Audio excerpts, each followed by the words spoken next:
ಪ್ರತಿ ಸಂದರ್ಭವೂ ನಮಗೆ ಒಂದೊಂದು ಪಾಠ ಕಲಿಸುತ್ತದೆ. ಅದನ್ನು ಮರೆಯದೆ ಮತ್ತದೇ ತಪ್ಪು ಮಾಡದೆ ನಡೆಯುವುದೇ ಜೀವನದ ಪಯಣ.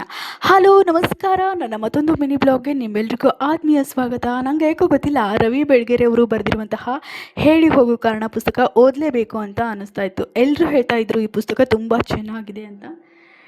ಟ್ರಸ್ಟ್ ಮೀ, ಪುಸ್ತಕ ತಂದು 4 ದಿನದಲ್ಲಿ ಓದಿ ಮುಗಿಸಿದೆ. 339 ಪುಟಗಳು ಒಳಗೊಂಡ ಈ ಪುಸ್ತಕ ಅದ್ಭುತವಾಗಿದೆ ಮಾತ್ರ.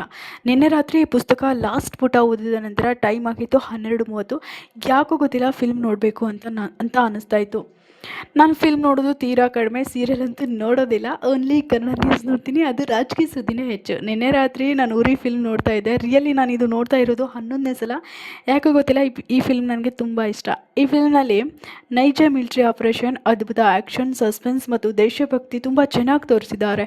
ಅದರಲ್ಲೂ ವಿಕಿ ಕೌಶಲ್ಗೆ ಈ ಸೈನಿಕ ಪಾತ್ರ ಹೇಳಿ ಮಾಡಿಸ್ತಂತಿದೆ. ಇದರಲ್ಲಿ ಅವರ ನಟನೆ ಮತ್ತು ಬಾಡಿ ಲ್ಯಾಂಗ್ವೇಜ್ ನಿಜವಾದ ಸೈನಿಕನಂತೆ ಇದೆ. ಅದಕ್ಕೆ ರಾಷ್ಟ್ರ ಪ್ರಶಸ್ತಿ ಸಹ ದೊರಕಿದೆ. ಅದೇನೋ ಗೊತ್ತಿಲ್ಲ, ನನಗೆ ದೇಶದ ಆಂತರಿಕ ವ್ಯವಸ್ಥೆ, ಸೈನಿಕ ಸಶಸ್ತ್ರ ಪಡೆಗಳು ಮತ್ತು ಇಂಡಿಯನ್ ನೇವಿ ಮತ್ತು ವಿರೋಧಿ ದೇಶಗಳಿಗೆ ಪಾಠ ಕಲಿಸುವಂತಹ ಸೈನಿಕ ಮತ್ತು ಗುಪ್ತಚರ ಕುರಿತು ತಿಳ್ಕೊಳ್ಬೇಕು ಅಂತ ತುಂಬಾ ಇಷ್ಟ. ಹಾಗಾಗಿ ಇಂಥ ಫಿಲ್ಮ್ ನಾನು ತುಂಬ ನೋಡ್ತಾ ಇರ್ತೀನಿ. ಈ ಫಿಲ್ಮ್ ನೋಡಿ ಮಲ್ಕೋದಕ್ಕೆ ರಾತ್ರಿ ಆಗಿತ್ತು 2 ಗಂಟೆ. ಮರುದಿನ ನಾನು ಎದ್ದಿದ್ದು 9:30ಕ್ಕೆ. ಎದ್ದು ನೋಡಿದ್ರೆ ಶಿವರಾತ್ರಿ ಇತ್ತು. ಬೆಳಗ್ಗೆ ಎದ್ದು ರೆಡಿ ಆಗೋಷ್ಟರಲ್ಲಿ ಟೈಮ್ ಆಗಿತ್ತು 10:30. ಸ್ವಲ್ಪ ಟೀ ಕುಡಿದು ಹೊರಡಬೇಕು ಅಂತ ಅನ್ನೋಷ್ಟರಲ್ಲಿ ಅಮ್ಮ ಗೆಣಸು ಕುದಿಸಿದ್ರು. ಅಪ್ಪ ಅದನ್ನು ಟಿಫಿನ್ಗೆ ಹಾಕ್ಕೊಟ್ರು.